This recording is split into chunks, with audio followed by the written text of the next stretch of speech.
Patrick at Pals, 67 Corvette C2. Gotta love that. Nassau blue. Why is it here? Well, it's got electrical problems. You know, electrical problems are one of the biggest things in old cars. Electrical problems cause fires, and fires are bad for vintage cars. We do a lot of wiring repairs and a lot of outright changeovers in electrical harnesses. Think about it. This is a 1967. It's an old car. Wires have been in there a long time.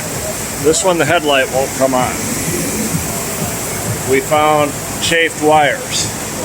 The best thing is going to be to replace the wiring harness. I know that's a big undertaking, but what an investment. I mean, these C2s are red hot on the market. Very valuable vehicles. You wouldn't want to burn it down. If you've got a wiring problem on a classic car, bring it to Pals.